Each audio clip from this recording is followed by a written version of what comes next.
Today's topic is related to bankruptcy. That's why I'm up here. But we're going to talk about, I think, an interesting intersection between social movements and bankruptcy that I think we haven't seen a lot in the past.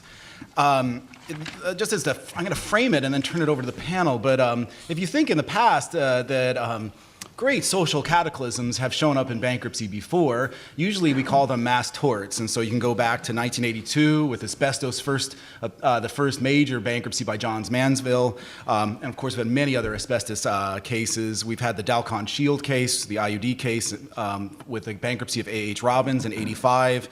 Fast forward another 10 years, you have the silicone gel breast implants bankruptcy of Dow Corning in '95. So mass torts, which are social cataclysms, which impact broad swaths of society, have shown up in bankruptcy time and time again. And Judge Drainer and I have talked about movies have been made about the fact that these class actions end up in bankruptcy with a discharge. I think it's less common to see what I might call a social movement in bankruptcy, a social movement that imposes economic pressure on major institutions, and that economic pressure sometimes leads to change, but sometimes leads to insolvency and failure. I guess that maybe the one famous example that's still ongoing, and it began roughly about a decade or so ago, would be the Catholic diocese cases. Beginning in 2004, the Catholic Church being held accountable or responsible for failure to monitor sexual abuse by members of the church. And so you had the diocesan bankruptcies of Portland, San Diego, Minneapolis, St. Paul, even orders like the Christian Brothers and the Oregon province of the Jesuits. But I think that even those, you could call them as part of a social movement, but I think today we have, in some sense, some two very powerful and long-standing social movements that have sort of manifested themselves in bankruptcy in part. And those are the social movement represented by gun control, long-standing effort to control the use of firearms in our society, and also the movement addressing sexual harassment in the workplace and in society generally, and now given a powerful new life by the Me Too movement. And so what I wanted to do today is to talk about these two social movements which manifested themselves in cases you all know about, the Weinstein Company and Remington. So what we're going to do today is ask three questions. What's the state of these social movements? How have the movements been affected, or how do they lead to, and how were they affected by the bankruptcy filings in Weinstein and Remington? And what happened in those cases, and what can we expect going forward? So what I love about this topic is that it's impossible for just about anyone to talk about this topic by themselves. It requires a broad set of skills, and that's why on the panel today we have very diverse backgrounds, and I don't think any one of us could talk about this topic alone. And so let me just introduce the panelists. I guess I'll go from my far left and move to, your far right to your left. I'll start with Carrie Bettinger-Lopez down at the end of the panel. Carrie is a 2003 graduate of the law school and currently professor of clinical education, professor of clinical legal education, and director of the Human Rights Clinic at the University of Miami School of Law. She's a long experience related to sexual harassment and violence against women. She was White House advisor on violence against women during the Obama administration. She was also deputy director of the Human Rights Institute and acting director of the Human Rights Clinic here at the law school before she went to the White House and then to the University of Miami.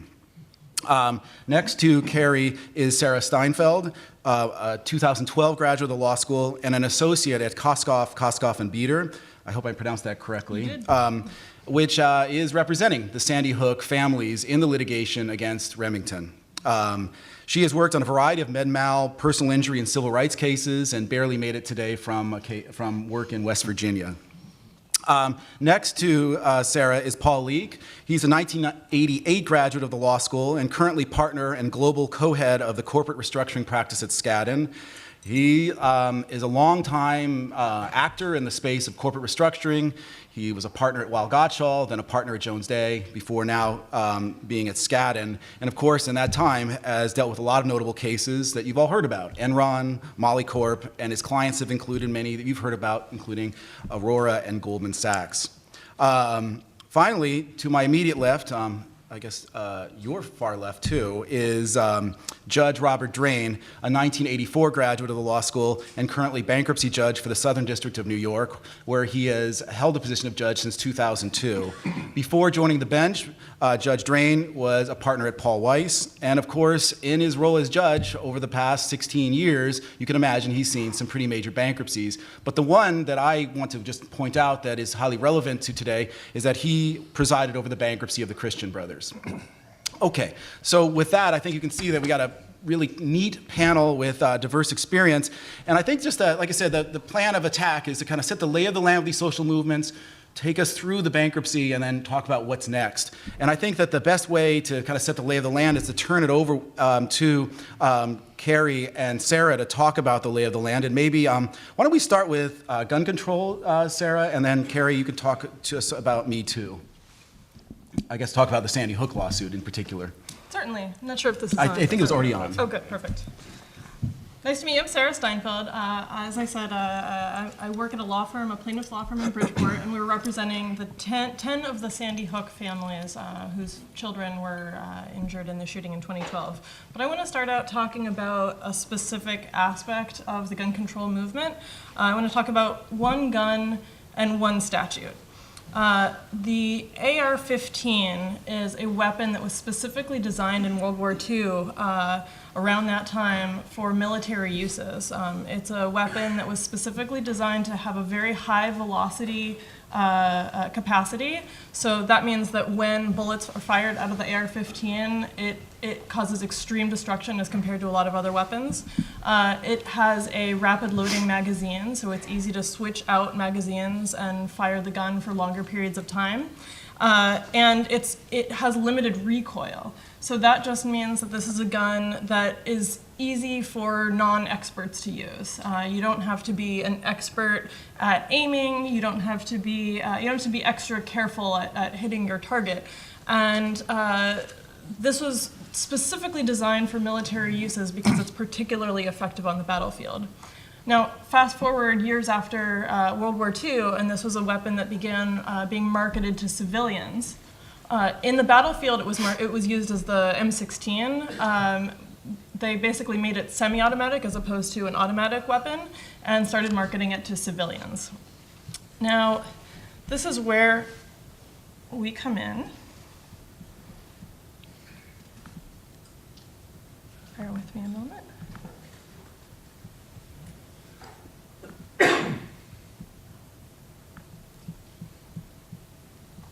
Can you see this? Yes. Excellent. So Remington began marketing essentially the semiotic version of an M16. And this is one of the ads that Remington puts out. And I hate to be a cultural critic. I'm a lawyer, not a cultural critic. But essentially what they started doing was marketing this weapon to civilians without military training, obviously. There were no regulations in place the way that there are in a military environment or in a police environment that would regulate the storage, would regulate the usage, would regulate the training required to use these weapons. This is a gun that you could go out to any gun store and buy. Anybody could buy this. And meanwhile, they're specifically marketing these military uses, these assaultive uses of this gun to a civilian audience. Now, I'm sure a lot of you have heard about a lot of the mass shootings that have been in the news. This weapon is used frequently by mass shooters. So it was used in the Newtown event in December 2012, where 26 people were killed, 25 children. It was used in San Bernardino. It was used in the Pulse nightclub shootings. It was used in Las Vegas. And more recently, it was used in Parkland. And this isn't an accident. This gun is particularly useful for civilian mass shooting incidents for all the reasons that I described. You can harm a large number of people very, very quickly, and the harm is catastrophic. So let me move back a little bit. I'm going to bring you back to 2005. Around this time, a number of municipalities, Bridgeport, New York City, were recognizing one, the marketing that was happening and the fact that these guns were being used to, really causing a lot of damage in cities across the country. And there was litigation happening all across the country against a number of these firearms manufacturers. And around 2004, 2005, the NRA and a lot of these firearms manufacturers started lobbying Congress for protection against these lawsuits. And the result of that was a statute called the Protection of Lawful Commerce in Arms Act, and that was passed in 2005. And this is a very wide-reaching immunity statute for gun sellers and manufacturers. And essentially the idea of it is that the folks that are supporting PLACA don't want law-abiding gun stores and gun manufacturers to be responsible every time a criminal uses a weapon. But the statute is so far-reaching that it has an extreme chilling effect on all firearms litigation. It immunizes all sellers and manufacturers except for 6 stated exceptions in the statute. And those include the knowing transfer of firearms that if the seller or manufacturer knows that it's going to be used in a crime of violence or drug trafficking crime. A seller can be held liable, even in spite of PLACA, for a common law negligent entrustment claim or negligence per se claim. Knowing violation of a state or federal statute that is applicable to the sale or marketing of firearms. You can bring a personal injury claim for a design defect or a breach of contract or warranty. So those are the exceptions to PLACA, and those are very narrowly drawn in the statute. So when my firm was approached by these families of the Sandy Hook victims, we wanted to find a claim that would help them and would hold these gun manufacturers responsible for this deliberate marketing tactic.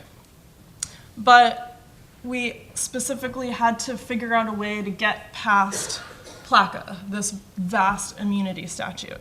And PLACA hadn't been, because it was such a new statute, there really was very little law interpreting it and figuring out what kind of claims could get past PLACA. So what we ended up doing is we tailored our complaint to bring 2 claims. We brought a Connecticut negligent entrustment claim and what's called a CUTPA claim, a Connecticut unfair trade practices claim. And I'm going to talk about that shortly. But in addition to the actual legal claims, we wanted to get the conversation going about the harms that Remington and other firearms manufacturers were doing by specifically marketing these weapons of war to civilian populations, and even more specifically to disenfranchised or young men who feel disenfranchised.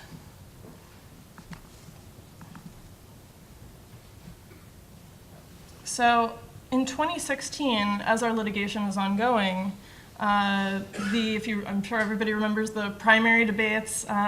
Hillary Clinton actually began championing both our lawsuit as a cause, but also the repeal of PLACA, because PLACA inhibits valid claims from going forward. So I'm going to play you a brief clip of one of the debates where she discussed it. I believe that the law that Senator Sanders voted for, that I voted against, giving this special protection to gun manufacturers and to dealers is an absolute abdication of responsibility on the part of those who voted for it.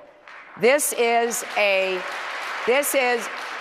unique gift given to only one industry in the world, as by the United States Congress. As Senator Murphy from Connecticut said, we have tougher standards holding toy gun manufacturers and sellers to account than we do for real guns. And the point that Senator Sanders keeps making about how he wouldn't want a mom and pop store, that was not the point of this. And if he can point to any incident where that happened, I would love to hear about it. What was really going on, I'll tell you, because it has a lot to do with New York City. New York City was on the brink of being able to hold manufacturers and dealers accountable through a very carefully crafted legal strategy. The NRA came to their supporters in the Congress and said, stop it now, and Senator Sanders joined those Secretary. who did. Senator, go ahead. So that was a big moment for our lawsuit, as you can imagine. And I want to go back a little bit and talk about the theories that we put forward, these negligent entrustment and cut-put theories. So as I said, these are two exceptions. Well, there are two exceptions that are drawn into PLACA. One names negligent entrustment specifically, and the reason that was put into the statute was really designed to target sellers who are selling to straw buyers. So people, if you have a felon who's trying to get a firearm and they come in with their friend, and the friend goes to the gun seller, and the felon is there standing in the corner winking, and the seller is selling it to the straw buyer in any event, that's essentially why that was drawn into the statute. Our theory is quite different than that.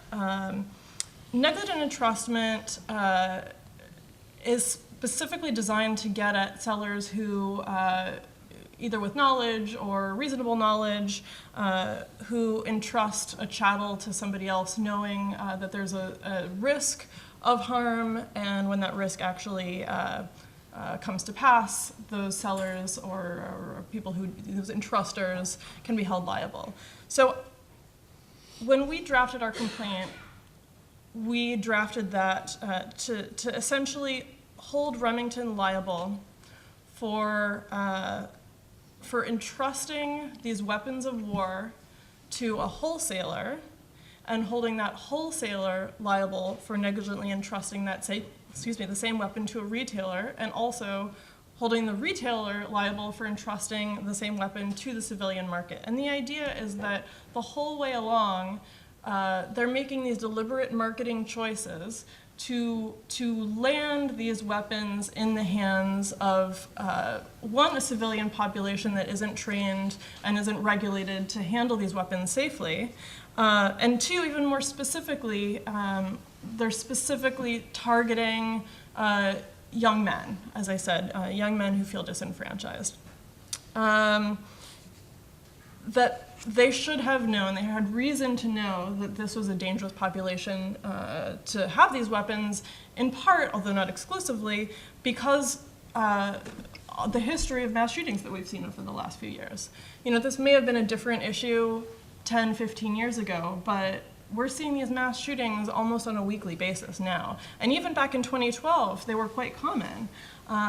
So knowing that, one, these are very dangerous weapons inherently, and two, they're specifically selected frequently to be used in mass shootings. So that's claim number one. Claim number two is an unfair trade practices claim. Connecticut has a very, very broad unfair trade practices statute. So I'm not going to spend quite as long talking about that, because I think although it's not unique to Connecticut, it may be somewhat less broadly applicable than the negligent entrustment claim. Those are our theories that we're putting forward. So I'm going to give you a very brief rundown of where things have gone with the case, and then I'll pass it along. Okay. At the trial court, we ended up losing on a motion to strike, which is Connecticut's equivalent of a motion to dismiss for failure to state a claim. And that was because the court ruled that that class of civilians that I was talking about as a dangerous group for whom to entrust these weapons to, that was too broad a class. The court found that because Congress has essentially ruled that civilians are capable and may legally own these weapons, that means that we can't hold them negligent. So in our view, the trial court conflated legality or illegality with negligence. So we're actually appealing this up to the Connecticut Supreme Court, and we've had arguments before them. We're waiting on a decision which could come down any day now. And the other issue, I did want to briefly discuss the CUTPA claim. there's a very broadly drafted CUTPA standing statute, and the trial court, found that in order to have standing under CUTPA, you need to have a commercial or business relationship between the plaintiff and the defendant. In this case, our plaintiffs are family members who didn't buy a gun, they didn't have any privity of contract with Remington or any of the gun sellers, so the court struck it on those grounds. We're appealing that as well because the plain language of the statute does not include that requirement, and there's very muddy appellate court law on the issue. So keep your eyes open. We're waiting on a decision. As far as these folks will discuss the bankruptcy implications. In the interim, while the case was up on appeal after our arguments, Remington filed for bankruptcy. We were concerned that this could really affect the progress of the litigation, but as you'll hear, that hasn't borne out to be the case. Thank you, Sarah. Carrie, you want to bring us up to date on the Me Too and the Sure. broader social movement regarding sexual harassment? Sure. Let me just, Yeah, sorry. no, that's okay. Great. Okay. Thanks. That was great. Okay, so I'll bring us up to speed on Me Too. So, for anybody who's been living under a rock, there's a movement afoot in this country called the Me Too movement. We're all familiar with this, right? It began last October, really after the high-profile Hollywood actresses publicly accused Harvey Weinstein of sexual violence and retaliation against them. And Time magazine later named some of the Me Too victims the People of the Year, and called the Me Too movement one of the highest velocity shifts in our culture since the 1960s. Now, of course, the Me Too hashtag that was circulated by the actress Alyssa Milano, she wrote, "If all the women who have been sexually harassed or assaulted wrote Me Too on their social media accounts, we might give people a sense of the magnitude of the problem." And by the way, the Me Too hashtag, or the Me Too concept, for those of you who may not be familiar, was actually founded by a black activist named Tarana Burke from right here in Harlem. And she founded this over a decade ago to speak to the experiences of women and girls of color who had experienced sexual violence. And so Alyssa Milano took this concept and brought it into the mainstream, and it caught on like wildfire. So on your screen, you see some of the many tweets that came out over the next month. Millions upon millions of women and many men posted Me Too on their social media accounts, and many with very painful accompanying stories. And of course, that, let's see here. Come on. Okay. So that hashtag, of course, as I mentioned, came on the heels of multiple shocking allegations of sexual and intimate partner violence against women committed by high-profile men, from Harvey Weinstein to Bill O'Reilly and Roger Ailes to Bill Cosby, Ray Rice, and of course, our current president.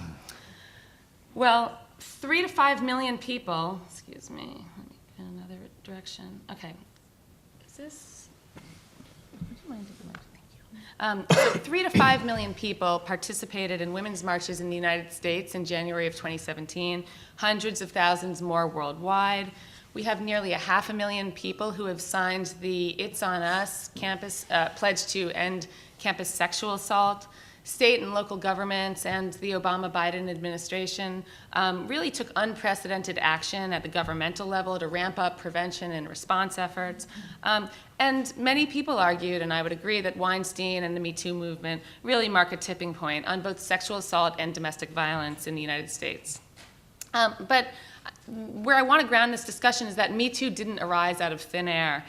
Catherine McKinnon, the legal scholar, who I actually had the great fortune of taking her class right across the hall when she was visiting here 15 years ago or so.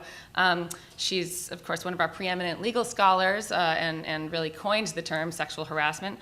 She talks, and she wrote a very powerful op-ed in the New York Times about how Me Too is really the zenith of a decades-old movement combating sexual harassment, but that movement was largely through the law. And so McKinnon argues that Me Too has been a turn away from expecting legal institutions to do all of the hard work, that instead victims are achieving the change that they seek through public shaming, through social media, through movement building, as well as through lawsuits, but that all of these things need to come together to create the moment that we're seeing. She argues that Me Too is eroding the biggest barriers to ending sexual harassment in law and in life. On the one hand, disbelief of victims, and on the other hand, trivializing, dehumanization of those victims. And we know that complaints are routinely passed off with some version of either she wasn't credible or she wanted it. And even if she was believed, the consequences for the oftentimes high profile and more powerful male perpetrator were often prioritized over the harm that was done to the victim. It could end his career. Look how terrible it would be for him, right? We see these tropes very often.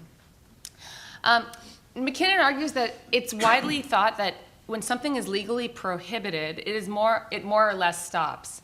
And she says that's true for exceptional acts, but it's not true for the pervasive practices in our society that we see every day. Practices like sexual harassment, including rape, that are built into our structural social hierarchies. Unequal pay or racial discrimination are other examples of this, where they're nominally illegal, but practically very widely practiced. And only if victims challenge the status quo, she argues, of structural misogyny, and if powerful people are paying attention, is that going to change. And so I guess what I want to kind of bring to the table is that if we kind of take a focus on predators and think about kind of firing them one by one or criminalizing them one by one, that is not going to solve the problem. And so when Harvey Weinstein faces criminal charges here in New York, it's largely, that's likely, first of all, to be the exception rather than the rule, right? We know that prosecutors are loath to take on cases lacking in sufficient evidence to establish a case beyond a reasonable doubt. And we know that the nature of sexual misconduct allegations, as well as the legal definitions of sexual misconduct, assault, and harassment, may keep charges from being pressed in many cases. But when victims come forward, when they demand accountability in social media and then add lawsuits to the mix, then you think that you might have the possibility for real change. And so the culture around powerful Hollywood men or men in other industries, is being shifted right now so that they are no longer protected, they are no longer enabled or even rewarded for their misbehavior. At least that's the direction that we're starting to see things, and the question is, will it continue? McKinnon argues that today's survivors are initiating consequences that none of them could have gotten through a lawsuit, right? So here's the critical point about kind of where the law comes in or doesn't. In part because of all of these legal limitations, but more because they are being believed and valued now in a way that they had not under a more procedural legal context. Women have been saying these things forever, she says, but it's the response to them that has changed. And men with power are refusing to be associated with that bad behavior. And that can fundamentally change our society, our workplaces, and our schools. It could restrain repeat predators, as well as the occasional and casual exploiters, right? These are the kind of two different profiles of male perpetration that we hear about, in a way that the law so far has not. And she argues, and this is a concept that my old boss, Joe Biden, used to talk a lot about, that this could change rape culture.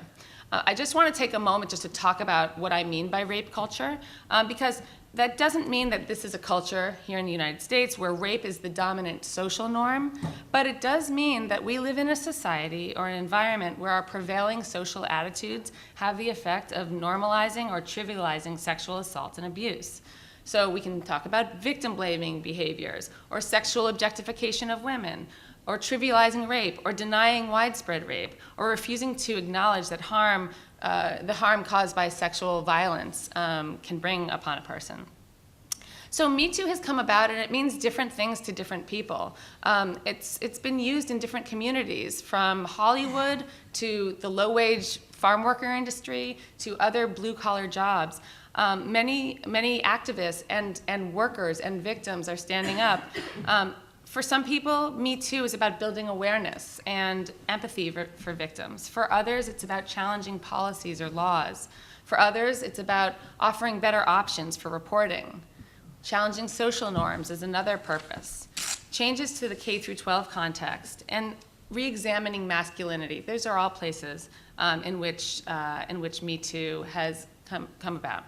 So what's the connection to bankruptcy? And I'm just going to kind of make a couple of points here and then turn it over to my co-panelists to pick up on the bankruptcy part of things.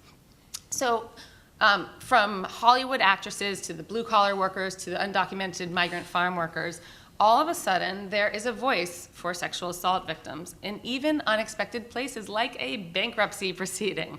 And in a place where low-wage workers don't necessarily have a say and don't have any voice to participate in the proceedings, this is a really interesting and novel idea, and it's something that I've been quite taken by. Now, it doesn't mean that there's kind of some golden road here, and we're going to hear about many of the hurdles that victims face, in the Weinstein bankruptcy proceeding and otherwise, in terms of having a seat at the table and having their voices heard.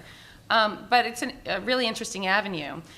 So in preparing for this, I learned that some scholars have proposed that standing in bankruptcy proceedings should be broadened to include various forms of non-pecuniary interests held by third parties, ranging from low-wage workers who might lose their jobs as a result of a bankruptcy, to victims who have a stake in the outcome of the bankruptcy or see the bankruptcy court as an additional venue to have their voice heard and to have their grievances recognized in law. And for me, as a human rights lawyer, that's extremely important, to give victims their so-called day in court. I think these are really interesting ideas and very reflective of our Me Too moment, and so I'm really looking forward to further discussing.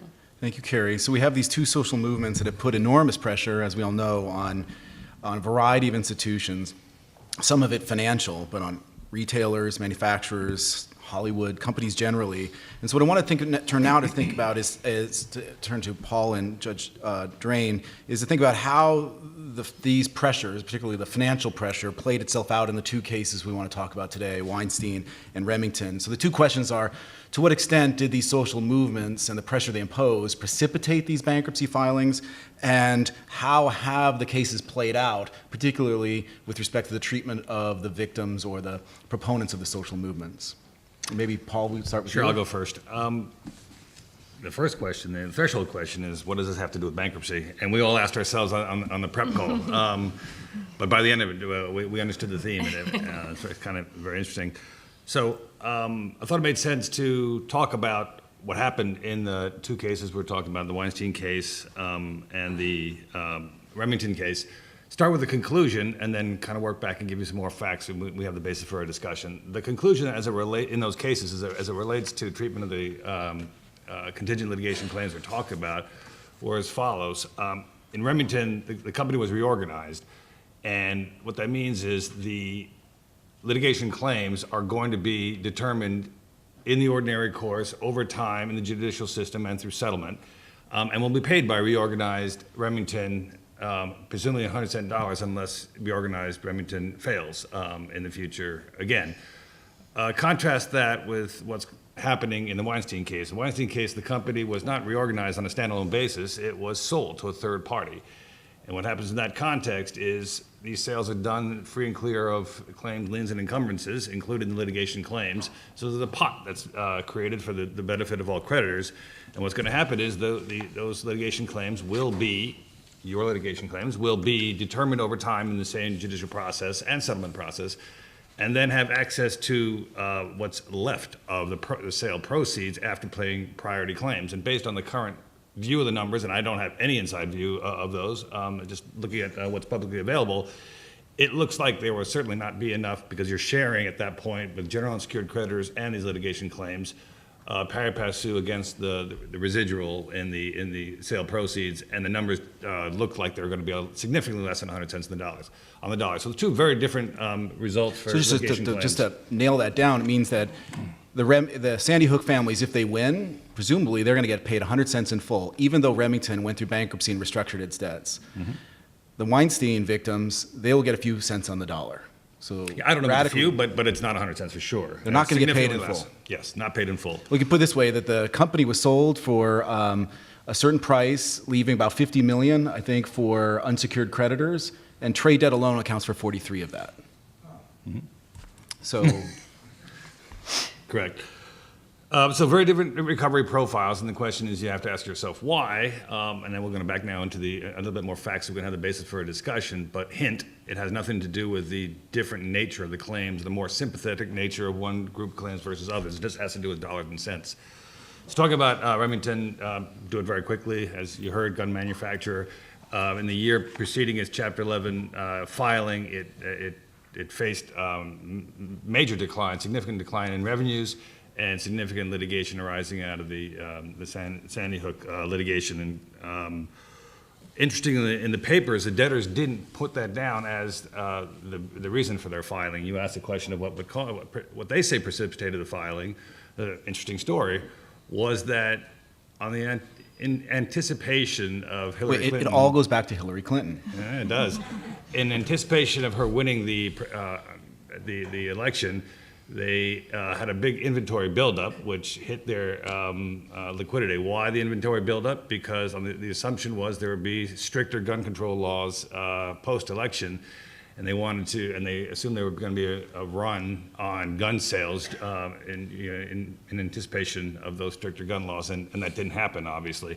And that left them with huge buildup of inventory, liquidity being hurt dramatically, already competitive pressures in the market.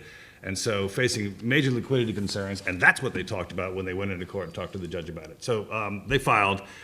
What happened in the case? They very quickly talk But about can I just intervene Sure. real quick, Paul? I think that is there a story that nonetheless the social movement had some pressure because after Sandy Hook, Cerberus, the owner that had taken Remington through an LBO, tried to sell.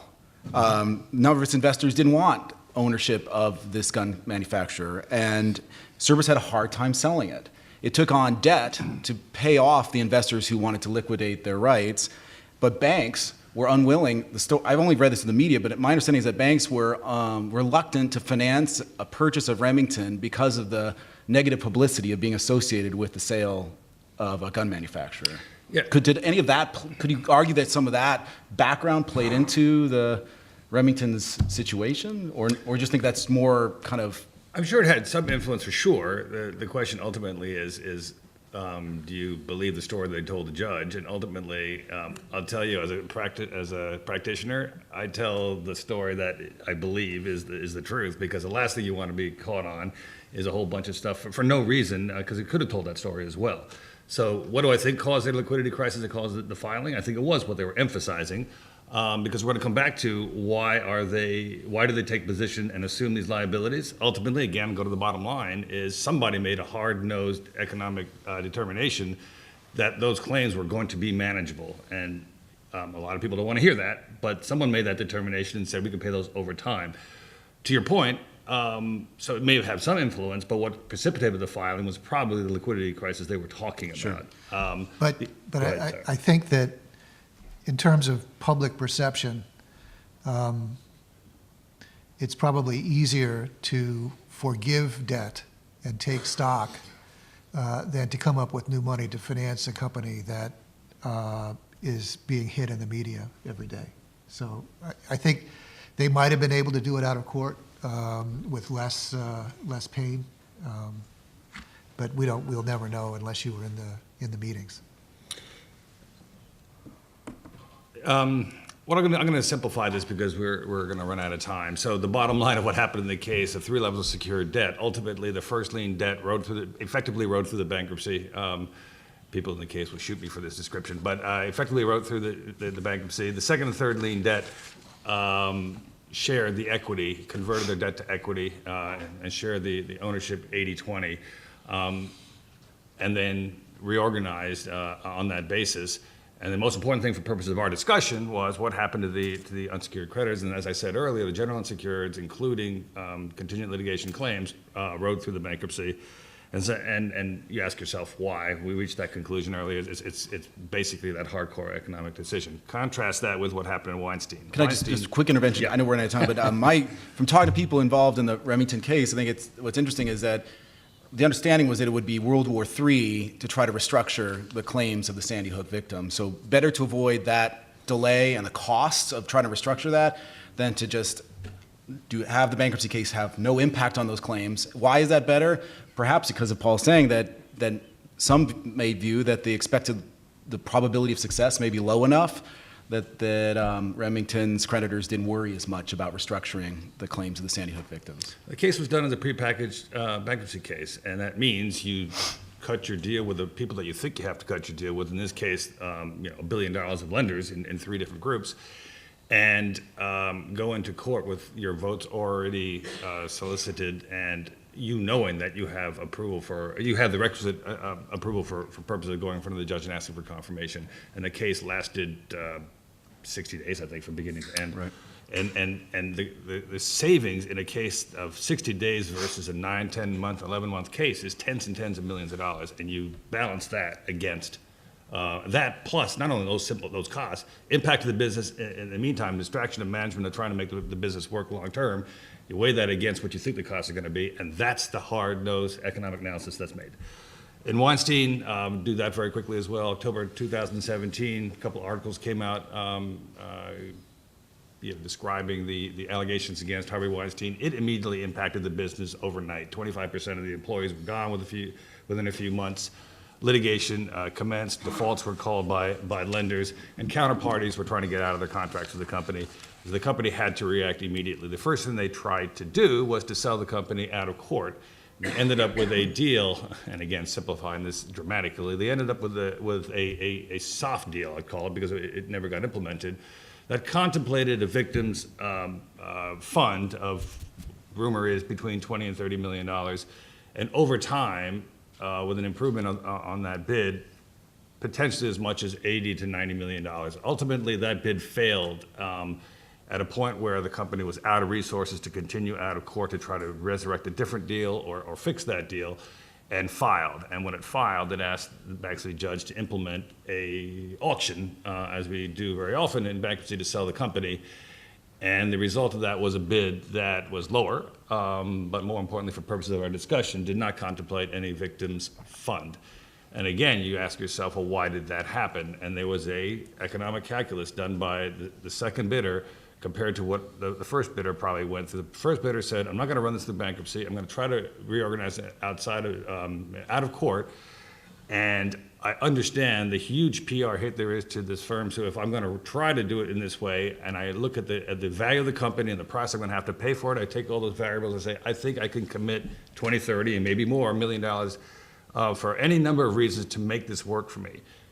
Fast forward several months later, with probably a lot of lost value in the company, terminated contracts, and the like, a economic dollars and cents decision made by that bidder at that time that the PR hit of not having a victims fund in terms of operating the business in the future was justified under their view of what they owed, their own responsibilities to their own constituents.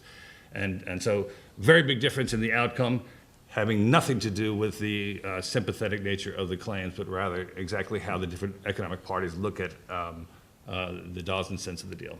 So can I ask you, Judge Drain, what takeaways? I mean, one very dark takeaway from all this is that here are two institutions hit with potential liability and financial pressure by social movements. Both enter bankruptcy. In the case of Weinstein, victims are getting, the technical term is thwacked, and they're getting potentially very little. And in Remington, it looks rosy. It looks like the victims are not getting hurt. That's only because somebody made a calculation that they're probably not going to get much anyway. And so there's kind of a dark view of like that bankruptcy is kind of, in one sense, stripping away liabilities, and could have used it to strip away the liabilities of victims in Remington. It just so happens that in the case of Remington, the calculus meant that let's have a quicker bankruptcy instead. Well, I could make it even darker, which is that if Sarah ends up winning and there's a large judgment, Remington could file again. And then we get Weinstein.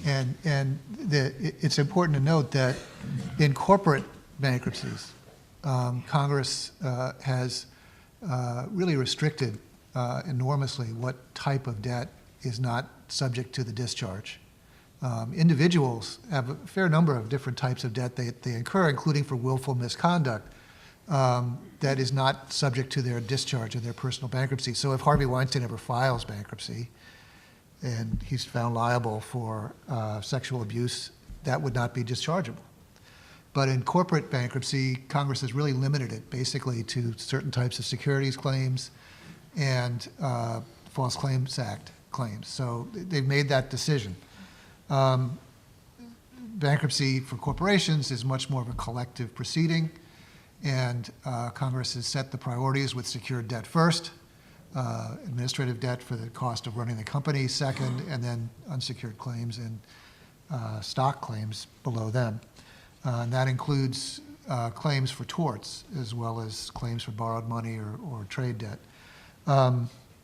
So that's the legislature's determination. Bankruptcy, there's a famous story among bankruptcy lawyers. A very nice district judge in Delaware, for a long story, ended up supervising a full bankruptcy case, very hotly contested case. The corporate lawyers, the bankruptcy lawyers, were constantly in front of her. One day she'd had enough, and she raised her hands and said, "I don't understand you people. All you ever talk about is money." And ultimately, that's what bankruptcy is about, with the priority scheme that the Congress sets. But because it's about money, these types of claims do have an influence. And I think it's clear to someone who's an outsider, like me, that the big change with the Me Too movement, in large part, is because of its financial impact, because it has a huge economic impact that hadn't existed before. So that does affect companies that want to survive. They have to deal with that issue. And as Paul said, in an out-of-bankruptcy context, the only way to deal with it is to put up a fund. Now, it appears from the press that, ironically, one of the reasons that deal didn't work is that former Attorney General Schneiderman opposed the deal and wanted more, not quite appreciating what the alternative was in bankruptcy. But if you're going to survive as a company and not really excise the cause of one of these problems, you're going to have to deal with the public perception, even if the victims themselves get pennies on the dollar. So there is an effect of these movements in reorganization cases where the business wants to continue. I would think that if Remington went the way of having to deal with the gun claims and survive in a subsequent bankruptcy, they might well decide at some point to get rid of the AR-15, for example. You know, I think its creditors would probably say, having turned to investment bankers who would do projections and say, you know, we've decided that all things considered, this company does better now not selling those things.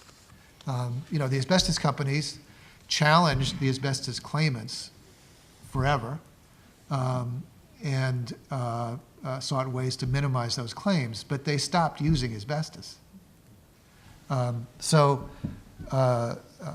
diversified. So there are ways that victims, even though they're almost at the bottom of the priority chain, can have an effect in a bankruptcy case. One interesting point we discussed is the victims themselves sometimes have to make a choice. You know, do they want to use that leverage to kill the company because it's evil, or do they want to use it to maximize their recovery? And in the asbestos cases, it was a bit of a trade-off. The companies stopped using asbestos. Most of them had stopped already or said they had. But the plaintiffs' lawyers, for their clients, wanted the maximum recovery, so they set up asbestos trusts. They didn't run the company; they were happy to take the money. You know, you can see. I would imagine if Sarah is able to win in her litigation, and Remington filed again, some of her clients might want Remington to go away, to cease existing, even if they didn't get any recovery from it. Others would say, well, I'd like the money. I could use it for my family, or I could give it to charity. I could give it to NRA causes. There's a whole range of choices, and those types of choices play into the structure of some of these, how some bankruptcy cases are processed. It's very fact-based. As Professor Morrison said, I presided over one of the Catholic abuse cases, which were caused all over the country by, well-established claims that the diocese and other orders had not done enough to rein in and reveal the abuse by some of their priests and members. Those are not-for-profit companies. So the dynamic there is somewhat different than, a Remington or a Johns Manville. But it's interesting that in those cases, almost uniformly, for the first time, in the particular order or the particular diocese, part of the plan, the bankruptcy plan to get out of bankruptcy, was the first acknowledgement by the diocese, by the Christian Brothers in my case, that this had actually happened. They had been fighting it for 25 years on every possible grounds, starting with statutes of limitations, et cetera. No apology, no acknowledgement that this had happened. The claimants, the victims, were well represented by bankruptcy lawyers, but it was as meaningful to them that they got these apologies, which ultimately were heartfelt, and procedures put in place to deal with sexual abuse going forward that had not occurred. That was a major part of the settlement in my case and in many other cases, all of which were mediated. And I think the diocese, the Christian Brothers, survived in part because the victims didn't take everything. They were willing to accept the apology and take something as opposed to everything. So there's no real dark or light here. There's a continuum. It depends a lot on the facts, who the other parties were. In those cases, there were very few other creditors. But it amazingly, since bankruptcy is all about money, in those cases, for really, I think, the first time, the church acknowledged this misconduct in a really meaningful way. Paul wanted to say something. We started late, so I'm going to take us a little bit late. Feel free to step out if you really need to take a break. But I'm going to take a little bit longer. I'm going to let Paul chime in, and then we can take one or two questions too. So think about if you have a question. But go ahead, Paul. Just two observations on what Judge Drain just said. First is what's interesting in the Remington case is that reorganized Remington is in much better position to pay much larger sums on account of this litigation as a result of the restructuring. It's now delevered by $750 million relative to $1 billion capital structure prior to the Chapter 11 case, and it has excess cash flow in part as a result of that to do capital investment. So its business plan shows rising EBITDA, which it just allows them to have more ability to. So it's just the point of saying, not to say that, it'll never tip it into bankruptcy in the future, but they have a lot better position to pay these claims going forward. The second thing just goes to the heart of what we've been talking, we were trying to talk about really is like the social movement and what leverage does these social movements have in bankruptcy or over the threat of bankruptcy. And I think, what I got out of our conversations is that the main leverage is prior to bankruptcy. The best leverage is prior to bankruptcy. And where there's such a desire of the companies to avoid filing that they'll do more, especially on conduct changes in order to avoid Chapter 11. Once you're in Chapter 11, the calculus changes.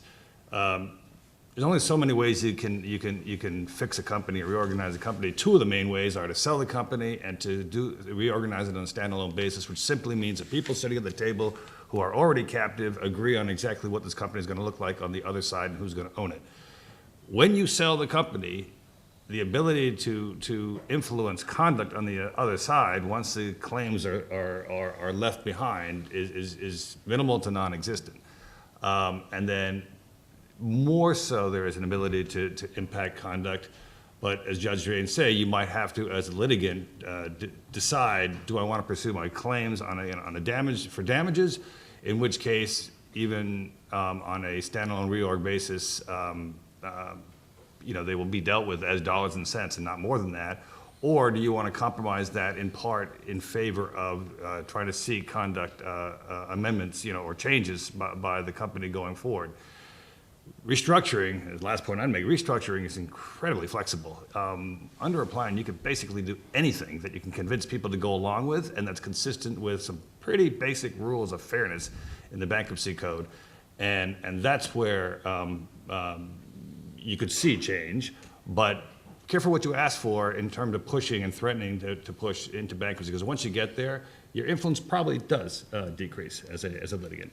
Can I say one more thing on bankruptcy? Carolyn had mentioned standing in bankruptcy. The law is quite clear that the people who have standing to be heard in a bankruptcy case are the people who are directly affected by the bankruptcy, economically affected. That may well include unions and non-union employees, because they're going to have claims one way or another. But it does not include law professors who want to speak about these topics, or the NRA that wants to speak about these topics. And to my mind, that's a wonderful thing. I think that He's a judge. well, no, I mean, honestly, bankruptcy is not necessarily, it's not really a social movement. It deals with individual problems, and and that means that the people who really are affected have the voice, and I think that's the way it should be. So it has a societal effect, obviously, and certainly the Weinstein bankruptcy sent a message, at least through Hollywood, if not in other places too, that this is what happens to your company if you do this. But the individual cases, the actual people who are affected make the choice. I'll take a quick question. Does anybody have a, yeah? Hi, thank you so much to the panel. I just wanted to make one observation and see what you all thought about this, and that is, I believe that companies that sell or do a deal outside bankruptcy generally is a better outcome than if you actually go inside bankruptcy. And if that's the case, when the Weinstein company dropped 25%, there were still assets there. I mean, there were real assets to be sold there. Same thing with Remington. They made a bad business judgment. They thought Hillary was going to be president. They, bumped up their inventory, and they couldn't sell. But there was still assets there. And maybe there's banks were running away, but Cerebus is a very strong company, has a tremendous amount of influence in the market. To what extent does greed, denial, shame, pride, whatever it is, stop, I guess, Remington or the Weinstein Company from actually doing a deal before going into bankruptcy and having a pretty bad result? Well, I mean, I think that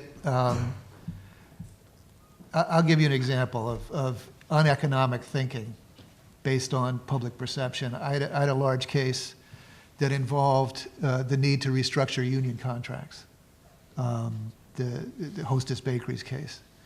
They had 13 unions, and some of those contracts really were way above market and were killing the company. Very sophisticated creditors like Cerberus. They went along with a plan that restructured those contracts in a way that was pretty favorable to the unions. After that plan would have been confirmed, the company would have been worth about $600 million. One union held out, and it was just too much economically. So then there was a liquidation. In the liquidation, the company was worth $1.1 billion. So socially, these sophisticated companies like Cerberus were willing to give up enormous value not to be seen as hurting the workers. And that's an effect. So it's hard to, I'm not sure someone who invests in the hedge fund would have thought that way necessarily, although maybe they were listening to their big investors. It wasn't Cerberus in that case. It was a number of other similar funds. But, that affects, I think that shows how value can really swing, not just based on the hard-nosed economic number crunching. Very few hedge funds come to a mediation with their recovery charts. There are a lot of other things that go into play. But the cynical view is that those other things that come into play are part of the hard-nosed economic analysis. Well, they are. Yeah, that's the ultimate point from my perspective. The easy answer to your question is avarice, greed, everything, pride. It plays into every single deal I'm involved in. Yes, no doubt about it. The question is, do you get to something that maximizes value ultimately? And the question of maximizing value is a very complicated one. Do you maximize value, dollars and cents, to pay as much as possible to the lenders or even get more to the shareholders? Or what's the role of social responsibility that we were discussing just before the panel started? Does that maximize value? But also, as I said, I call it, what does it? I think that also, you can look at it as an economic decision as well. The company decides, I need to do X, Y, and Z as part of my perception. One, yes, no doubt about it, there are people who want to, quote unquote, do good. Absolutely. But flip side of it is that many people in the organization also say, I have other constituencies that I report to, and we should do this stuff if it ultimately is good for value. That's part of it. I want to give Carrie and Sarah the last parting shot. We have a question in the back. Is it something that will go to Carrie and Sarah? Because we're out of time, and the last thing I want to do is cut into the dean's time. Okay, so So in the back, the green jacket with your hand up right now. Right.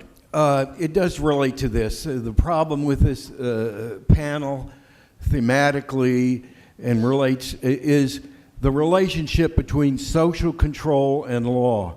Many years ago, Donald Black wrote a book called Behavior of Law. Robert Edgerton refers to social control as the etiquette of the setting. I happen to like that. What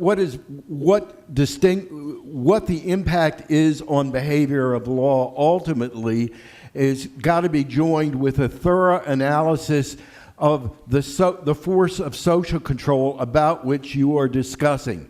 So why are your forces of social control vastly different because social control and law are interlocked, as Donald Black said all those many years ago in his analysis. And his analysis points to the reason why your forms of social control related to Me Too and related to the victims of gun violence are different from the impact of the victims of police shootings and on the behavior of law, that is to say, the law enforcement of law enforcement. So my bottom line is here, to understand this, you can't operate from a standpoint of a legal analysis only. You need a social science approach to understanding that social control so that you can better analyze, in this panel or any other panel in the future, the relationship between social movements, social control, and likely or current impacts of law. Thank you. Okay, so Carrie, Sarah, that was pretty open. I mean, we could spend an hour on that. So, but you only get 60 seconds. So each, I guess. But any parting thoughts about what we should think about going forward as we predict the path of these social movements? Certainly, I will try to keep it to 60 seconds. Our process going forward, our best hope in the near term is winning at least some portion of our claim in the Supreme Court and getting back to the trial court and being able to do discovery. And I bring this up because I can't tell you what the outcome of our litigation is going to be. As I said, there are some complicated legal issues that are somewhat novel. But at least in the very short term, our hope is to learn more about the practices that Remington and the other companies have engaged in to out them, essentially. We have reason to think that they're doing even more than we already know to make intentional decisions about putting these weapons of war into unsafe hands. And when we're able to get that discovery, we hope to be able to publicize some of that, and that kind of goes into the social control, social movement issues. Regardless of the ultimate outcome of our litigation, we hope to be able to put some social pressure on Congress, on the market, and let people know what these companies are up to. And I also want to make a note that although I am a trial lawyer and I'm representing these Sandy Hook families, these particular clients are very civically engaged. They've started nonprofits. They're very interested in social change. So although we've brought legal claims, we also have brought claims for injunctive relief. So depending on the outcome of the case, we may be able to pursue that. And they're also interested in all of the public relations aspects of this as well. Carrie, parting thought? Okay, great. Well, yeah, I mean, I think I completely agree with you, and I think a lot of the conversation on this panel has really spoken to your point, that social control and law are interlocked, are mutually reinforcing, and it's very much an iterative and complex process about how they interact. I mean, just to think about, for example, sexual harassment law and the ways in which that might be changed by the Me Too movement. I mean, sexual harassment claims have always been hard to bring as a class, for example, because it's hard to prove commonality. But we might see that the Me Too movement is giving the potential for sexual harassment claims to be brought as a class in a Weinstein-type case, giving that more wind in the sails because people are seeing their commonalities as victims. People are, victims' voices are rising to the public discussion. And so, now maybe there would be enough victims, for example, to certify a class. And that's actually happening with Weinstein, right? We're seeing multiple class actions being certified. So that's not being certified, being filed. So that's one potential direction. The other very quick snippet I'll say, and this is something I've been involved with, is that I think the criminal justice system, for different system we're talking about here, but this is impacting them. When I was in the White House, the Department of Justice issued guidance on how police officers can better respond to domestic violence and sexual assault, free from gender bias. It contained a list of 8 very specific principles that police officers should be abiding by. And the state of Illinois, for example, has now passed a statewide act requiring training of every police officer in the state on gender bias in policing and having a much stricter reporting requirement. So we're seeing changes in laws and procedures as a result of victims' voices rising in a new way. And so again, social movements and law being mutually reinforcing and mutually informing, I think, is a major theme that we're seeing right now playing out in our everyday world.